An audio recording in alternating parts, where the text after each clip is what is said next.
우리 오늘 이 시대 그리스도인들에게 가장 중요하면서도 또 가장 많이 잊혀진 교리가 바로 종말론이라는 교리입니다. 이 그리스도인들 안에 두 가지 극단적 종말론적 견해가 있습니다. 한쪽은 임박한 종말론에 대한 극단적 집착으로 신앙생활하는 분들이 있어요. 그래서 항상 이렇게 생각하고 이렇게 말합니다. 세상이 곧 끝난다. 예수님 곧 오신다. 끝장나는 이 세상 집착하지 말고 이 세상 쓰잘데없는 일들 다 내려놓고 영적인 일에만 집중하자. 이렇게 생각하는 종말론 신앙을 갖고 있는 분들이 있고요. 또 반대 극단에는 그들의 신앙 안에 종말론이 아예 없는 분들이 있어요. 예수의 재림에 대한 기대가 1도 없습니다. 신앙을 오직 이 세상에서 어떻게 잘 살고 편안하게 누리는가에 대한 도구와 수단으로 생각하는 분들도 있습니다. 우리는 이런 병들고 왜곡된 종말론이 아니라 정말 성경이 말하는 건강한 종말론을 회복해야 합니다. 마태복음 24장은 예수님의 종말론적 설교예요. 예수님은 이 종말의 시대에 세 가지 징조, 세 가지 현상들이 나타날 거라고 경고하셨어요. 첫 번째는 전쟁, 기근, 홍수, 자연재해와 같은 이 환경적 재난들이 이 세상에 가득하게 될 것이다. 두 번째는 적그리스도가 일어나서 배교의 시대가 찾아올 것이다. 수많은 이단들이 그리스도인들을 유혹하고 배교하는 일들이 일어나게 될 것이다. 그리고 세 번째는 지난주에 여러분들과 나눴던 것처럼 멸망에 가증한 것이 거룩한 곳에 서는 일들이 일어나게 될 것이다. 이것은 뭐라 그랬죠? 사탄이 이 세상의 시대정신, 시대적 문화를 장악하고 인간으로 하여금 무릎 꿇지 않으면 살 수 없는 세상, 돈에 무릎 꿇게 하든지 정치적 권력에 무릎 꿇게 하든지 하여튼 하나님이 아닌 이 거짓된 우상들 앞에 무릎 꿇게 만드는 그런 세상이 찾아올 것이다라는 주님의 경고였습니다.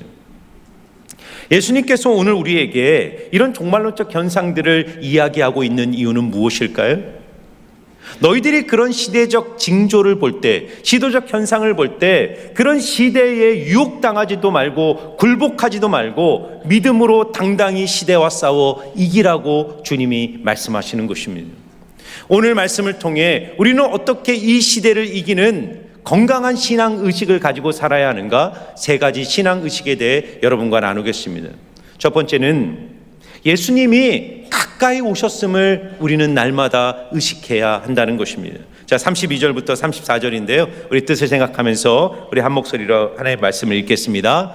무화과 나무의 비유를 배우라. 그 가지가 연하여지고 잎사귀를 내면 여름이 가까운 줄 아나니 이와 같이 너희도 이 모든 일을 보거든 인자가 가까이 곧 문 앞에 이른 줄을 알라. 내가 진실로 너희에게 말하노니 이 세대가 지나가기 전에 이 일이 다 일어나리라. 아멘. 자, 예수님은 너희들이 어떤 현상을 보면 그 현상이 상징하는 혹은 가리키는 어떤 실제와 사실을 인식하라는 말씀입니다. 제가 교회를 출근하다 보면 우리 이리신강교회 앞에 있는 벚꽃나무를 늘 봅니다. 그 벚꽃나무를 보면서 저는 시기와 때를 보게 돼요. 화려한 벚꽃이 피면 봄이 온 거구나. 그 잎사귀들이 붉게 물들면 가을이 성큼 다가온 것이구나.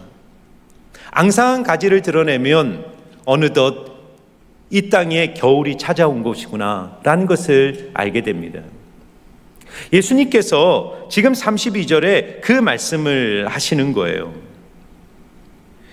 여러분, 팔레스타인을 보면 팔레스타인에 있는 나무들은 대부분 상록수입니다. 1년 내내 푸르른 상록수들인데 특별히 무화과는 그렇지가 않습니다. 무화과 나무는 가을에 낙엽이 지고 또 봄과 여름이 되면 잎이 돋기 시작합니다. 그래서 예수님이 무화과 나무의 비유를 배우라. 가지가 연하여지고 잎이 돋으면 여름이 온 줄 너희들이 알지 않느냐? 마찬가지로 이 시대의 징조와 현상들을 보거든 너희들이 예수의 재림이 가까이 왔다는 사실. 오늘 주님은 뭐라 말하냐면 인자가 가까이 곧 문 앞에 이른 줄을 알아야 된다는 겁니다. 예수님이 지금 오고 있는 정도가 아니라 우리가 마지막을 향하여 가는 정도가 아니라 지금 예수님이 우리 집 현관 앞에 서 계시고 문을 열려고 문고리를 잡고 계시고 있는 것입니다. 예수님이 그 인생의 문을 여는 순간, 그 죽음의 문을 통과하는 순간 우리는 하나님의 종말 앞에 서게 된다는 것입니다. 그러면서 예수님은 34절에 재림의 임박성을 이렇게 이야기합니다. 내가 진실로 너에게 말하노니 이 세대가 지나가기 전에 이 일이 다 일어나리라. 여러분, 근데 이 말씀은 참 이상한 말씀이에요. 예수님은 분명히 인자가 문 앞에 왔고 너희들이 죽기 전에, 이 세대가 가기 전에 이 모든 일들, 이 역사의 종말이 일어날 것처럼 말씀하셨습니다. 그런데 예수님이 이 말씀을 하시고 2000년이 지난 지금까지도 예수님은 재림하지 않으셨어요. 그래서 여러분, 독일의 유명한 신학자였던 슈바이처 박사는 신학자였거든요. 이 슈바이처 박사는 이 본문을 해석하면서 예수님이 착각하셨다라고 주장합니다. 예수님은, 예수님의 하나님 나라의 설교는 임박한 종말론에 기초했다는 거예요. 예수님은 자기가 살아있는 동안 이 세상의 종말이 오고 자신이 다시 이 세상에 재림할 거라고 생각했던 것입니다. 초대교회 급직적 윤리의 그 동기도 뭐냐면 예수님의 이 가르침에 근거해서 초대교회 성도들은 예수님이 금방 올 거라고 생각했다는 거예요. 그래서 그들은 자기의 재산을 다 팔고 가난한 사람들에게 나눠주고 또 예수 믿는다는 이유로 콜로세움에 끌려가서 사자밥이 되면서도 신앙을 지킬 수 있던 이유는 예수님 오신다, 만날 때마다 마라나타, 예수님 곧 오신다, 그 임박한 종말론이 그들의 신앙의 동력이 되었다라고 말하는 거예요. 근데 슈바이처는 그것이 착각이었다라고 주장한 것입니다. 여러분, 정말 착각하신 걸까요? 인자가 문 앞에 이르렀고 너희가 이 세대가 가기 전에 이 모든 일이 일어날 것이라는 주님의 말씀을 오늘 우리는 어떻게 해석해야 될까요? 여러분, 신학적으로 좀 어려운 개념일 수 있지만 종말론에는 두 가지 종말론이 있습니다. 우주적 종말론과 개인적 종말론이에요. 우주적 종말론은 이 역사의 끝에 만왕의 왕이신 예수님이 재림하셔서 온 세상을 심판하시고 이 땅에 새 하늘과 새 땅을 역사를 완성하시는 역사의 끝, 이게 바로 우주적 종말론입니다. 그러나 종말론에는 우주적 측면만 있는 것이 아니라 개인적 종말론도 있다는 거예요. 인간은 모두가 각자의 죽음 속에서 종말을 맞이하는 것입니다. 그러므로 예수님이 이 시대의 종말론적 현상과 이 예수님의 말씀을 묵상하면서 우리가 붙들어야 될 첫 번째 신앙 의식은 뭐냐면 인생이 짧다는 거예요. 죽음이 문 앞에 우리를 기다리고 있다는 것입니다. 사랑하는 성도 여러분, 우리가 예수님을 믿는 순간 재림의 예수님께서 우리 인생의 현관에 오셔서 문고리를 잡고 우리를 찾아오고 계십니다. 여러분, 주님이 현관에 오셔서 내 인생의 집에 들어오시려고 문고리를 잡고 있다면 우리는 무엇을 해야 됩니까? 집 안에 있는 우리는 무엇을 해야 되죠? 여러분, 제가 봄이 되면 성도님들을 신방을 합니다. 이렇게 신방을 하다 보면 참 항송할 때가 있어요. 어떤 성도님은 담임 목사가 신방한다는 소식을 듣고 몇십 년 동안 하지 않은 도배를 하셨다는 거예요. 얼마나 감동이 되는지. 또 어떤 성도님은 일주일 전부터 집을 대청소를 하시고 담임 목사를 기다렸다는 말씀을 들을 때 목사가 뭐라고 이렇게까지 하시나 그런 생각이 듭니다. 한낱 목사가 와도 우리가 그렇게 준비하지 않습니까? 그런데 오늘 주님이 뭐라 그러시냐면 부활의 주님이, 재림의 주님이 지금 내 인생의 현관 앞에 서 계신다는 거예요. 문 앞에 계시다는 거예요. 우리는 집안에서 무엇을 해야 됩니까? 여러분, 오늘 예수님이 이 종말론적 현상들을 얘기하시고 이 종말론적 설교의 결론에서 얘기하는 것은 무엇이냐면 종말론적 신앙의 핵심이란 종말의 날이 언제인지를 집착하는 것이 아닙니다. 시한부 종말론자들처럼 언제 세상이 끝나니까 두렵고 떨림으로 너희들 종말을 생각하며 살라, 이런 얘기가 아니에요. 이미 부활하셔서 내 삶에 찾아오신 예수님을 날마다 바라보고 날마다 그분을 맞을 준비를 하고 그분과 교제하고 그분을 사랑하는 삶을 살라는 주님의 권면입니다. 내가 예수님 앞에 서 있음을 인식하고 사는 삶. 그럼 우리는 인생을 어떻게 살까요? 지혜롭게 살 수밖에 없는 것입니다. 사도 바울은 에베소서에서 이렇게 말해요. 어리석은 자가 되지 말고 지혜로운 자가 되어 어떻게 행할 것을 자세히 주의하라. 세월을 아끼라. 때가 악하니라. 여러분, 세월이 짧다는 거예요. 여러분, 헬라어에서 이 세월이라는 단어가 카이로스라는 단어입니다. 헬라어를 보면 시간이라는 단어가 크로노스와 카이로스라는 단어가 있어요. 크로노스는 흘러가는 물리적 시간입니다. 그러나 카이로스는 하나님의 시간이에요. 더 정확하게 말하면 하나님의 뜻이 구현되는 시간입니다. 인생이란 짧기 때문에 그냥 크로노스의 시간에 흘러가도록 나를 맡기는 것이 아니라 그 크로노스의 시간 속에서 하나님의 뜻이 구현되는 카이로스의 시간을 만들어내라는 거예요. 그래서 악기라는 말은 헬라어로 리딤, 구속하라는 단어를 써요. 세월을 구속하라는 말이 무슨 뜻이죠? 예수님이 자신의 핏값을 지불하여 우리를 사망으로부터 건져내는 행위를 구속이라고 말해요. 예수님은 그리스도인의 삶이란 시간을 날마다 구속하는 삶이라는 거예요. 어떻게 해요? 대가를 지불하는 거죠. 내 욕망을 십자가에 못 박고 내 뜻을 못 받고 내 계획을 못 받고 나를 향한 하나님의 뜻을 붙들고 그 뜻을 선택함으로써 이 짧은 인생 하나님의 뜻을 건져내는 세월을 아끼는 지혜로운 그리스도인으로 이 땅을 살아가라는 것입니다. 사랑하는 성도 여러분, 인생은 짧습니다. 이 짧은 인생을 사는 동안 날마다 하나님의 뜻을 분별하고 그분의 시간을 만들어내는 지혜로운 신앙인들 되시기를 주의 이름으로 축복합니다. 두 번째 신앙의식은요, 시대를 이기는 그리스도인의 신앙의식 두 번째는 깨어있음입니다. 깨어있음. 자, 오늘 예수님이요, 깨어있으라는 이야기를 하기 위해서 참 재미있는 이야기를 하십니다. 37절에서 39절 말씀인데요, 우리 뜻을 생각하면서 같이 한번 읽어보겠습니다. 시작. 노아의 때와 같이 인자의 임함도 그러하리라. 홍수 전에 노아가 방주에 들어가던 날까지 사람들이 먹고 마시고 장가들고 시집가고 있으면서 홍수가 나서 그들이 다 멸하기까지 깨닫지 못하였으니 인자의 임함도 이와 같으리라. 아멘. 자, 예수님은 마지막 종말의 때가 노아의 홍수의 때와 똑같을 거라는 거예요. 그러면서 예수님이 노아의 시대 때 사람들이 왜 멸망을 당했니? 그들은 먹고 마시고 시집가고 장가가다가 홍수로 다 멸망하기까지 깨닫지 못하였다는 거예요. 왜요? 잠들어 있었다는 겁니다. 여러분, 이 말씀을 잘 묵상해 보십시오. 먹고 마시고 시집가고 장가가는 것이 죄입니까? 죄가 아니죠. 어쩌면 우리의 인생의 전부일지도 몰라요. 우리는 먹고 마시고 잠자고 운동하고 공부하고 취미활동하는 것과 같은 육체적 필요를 위해서 인생을 삽니다.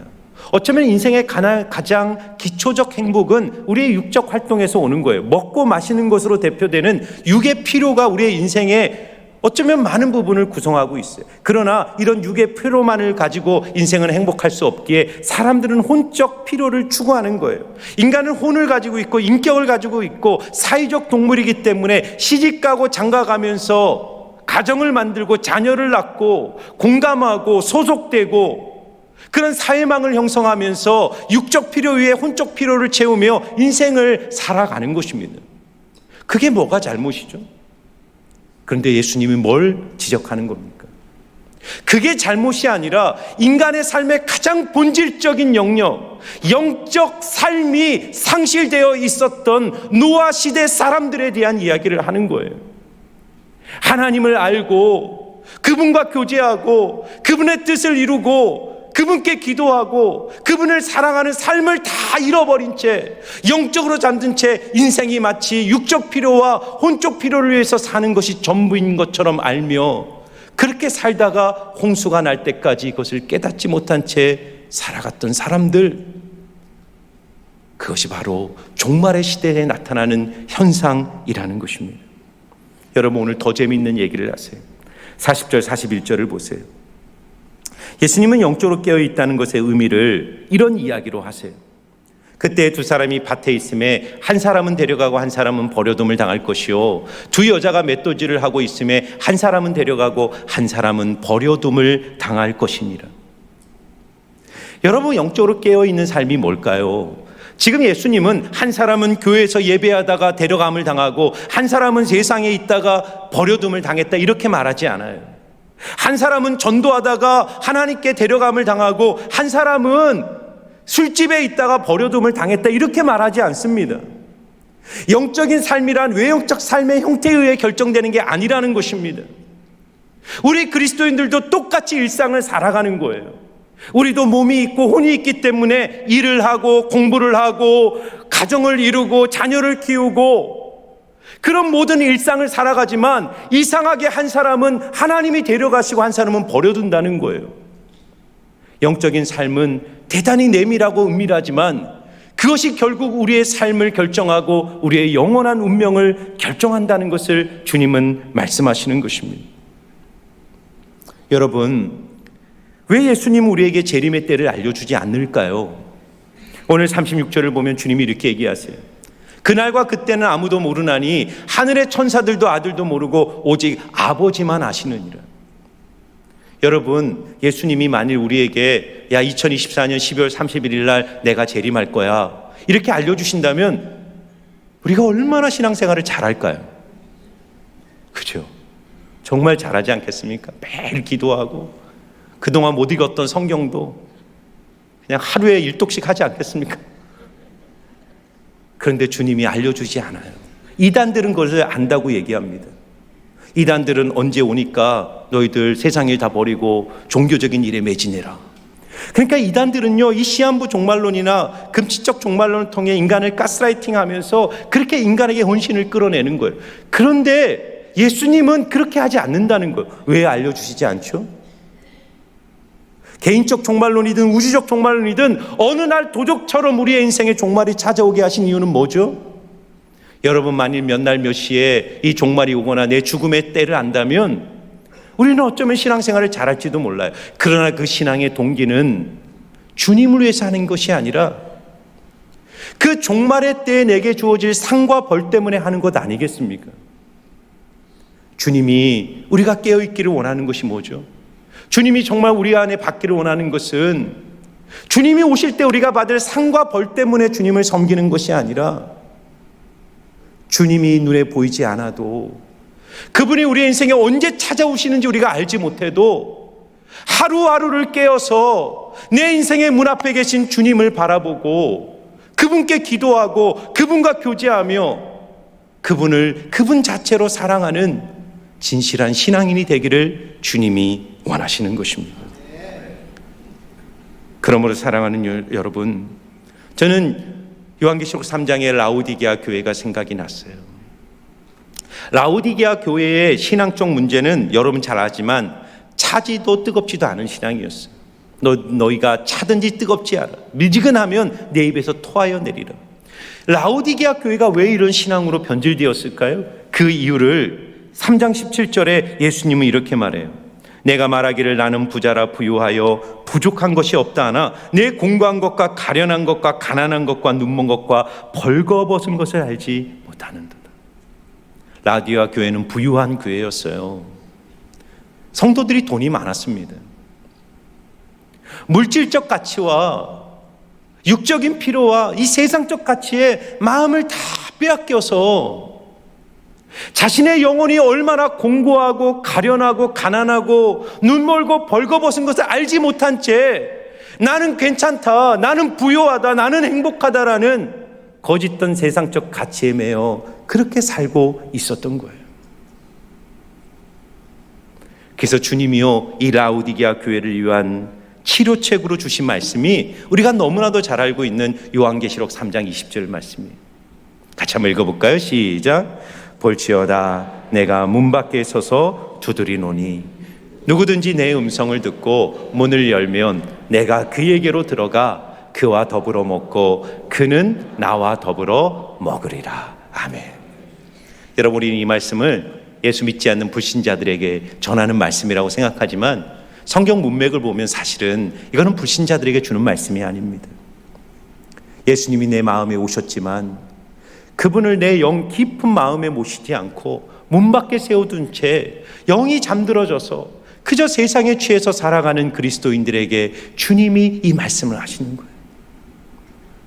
문 밖에 주님을 세워두지 말고 마음을 열고 그분을 너희 마음 영혼 깊은 곳에 받아들여서 그분이 주시는 사랑과 은혜 속에 날마다 깨어 그분과 교제하라는 초청입니다. 저는 여러분들에게 도전해요. 우리 교회가요 111 영성을 합니다. 여러분, 111 영성은 내 영혼이 사는 영혼의 생명줄이라고 저는 생각합니다. 신앙이란, 이 종말의 시대를 살아가는 신앙이란 날마다 하나님을 의식하는 거예요. 잠들지 않는 겁니다.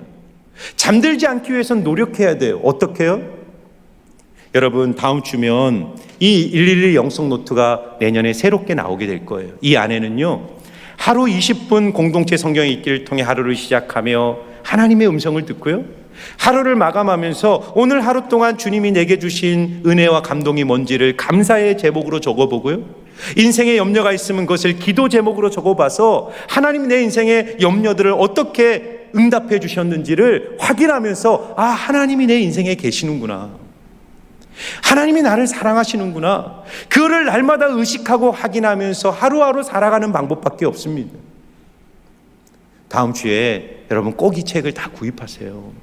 그리고 세겹줄 기도회와 함께 읽어야 될 책과 이것을 구입하셔서 정말 사랑에 깨어서 주님과 매일매일 동행하시는 그런 살아있는 영적 신앙을 갖는 여러분들 되시기를 주의 이름으로 축복합니다. 마지막 세 번째 주님이 원하는 우리의 신앙의 의식은요, 사명의식입니다. 사명의식. 오늘 다 읽지는 않을게요. 이제 44절과 51절을 보면 이 종말론적 설교를 마무리하면서 예수님이 마지막으로 주신 말씀이 뭐냐면, 충성되고 지혜로운 종과 악하고 게으르운 종의 이야기로 설교를 마무리하세요. 여러분 잘 들어보세요. 종말론적 신앙이란 깨어있는 신앙이에요. 깨어있음이란 두 가지에 깨어있는 거예요. 첫 번째는 예수님의 사랑에 깨어있는 거예요. 그래서 예배하고 말씀 보고 기도하고 감사하고, 그래서 개인 영성을 통해 늘 우리의 영혼이 하나님을 바라보는 거예요. 그런데 그것으로만 깨어있으면 안 된다는 것입니다.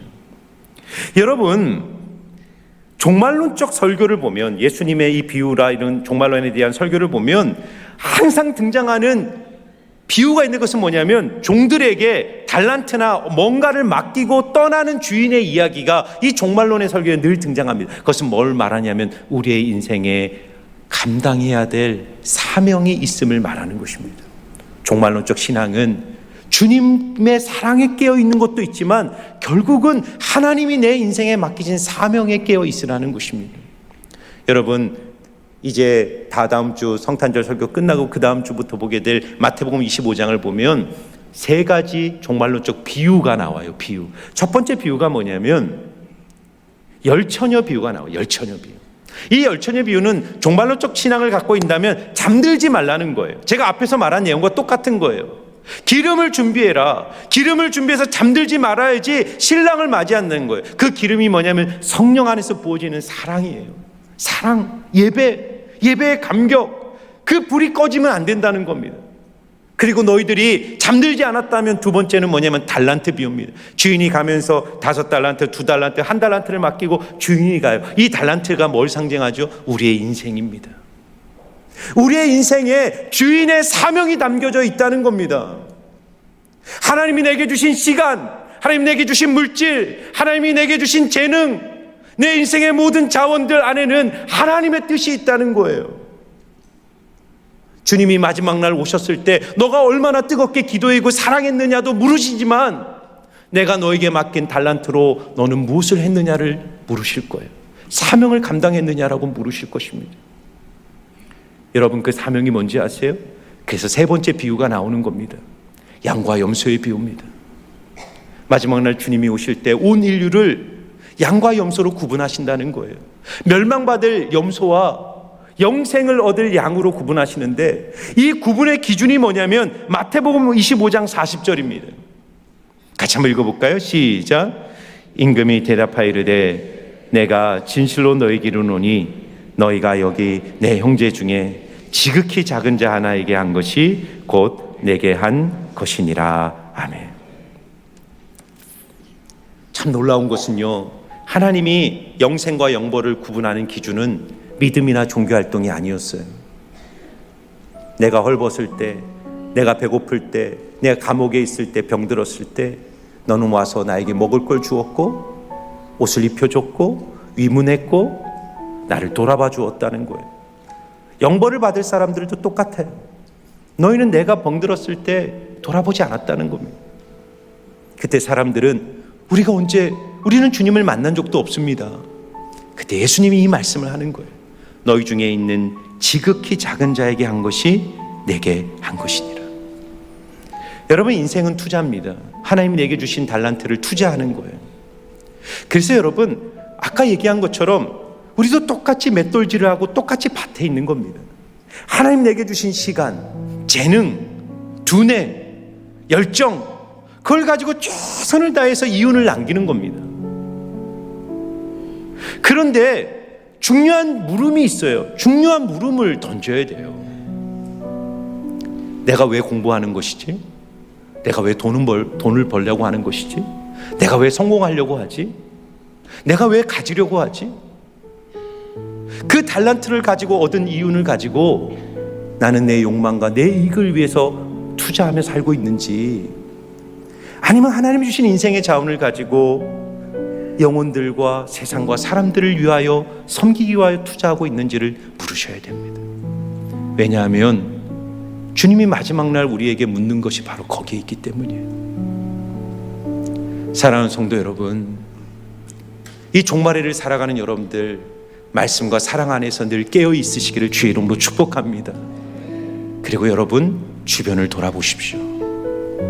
여러분의 사랑과 은혜가 필요한 사람들이 누구인지를 돌아보시고, 하나님이 여러분 주신 인생의 자원들을 가지고 영혼을 살리고 생명을 살리는 복된 사역에 여러분의 삶을 내어드릴 때, 마지막 주님 오실 때 우리 모두 잘하였다 칭찬받는 그런 하나님의 백성들이 될 줄 믿습니다.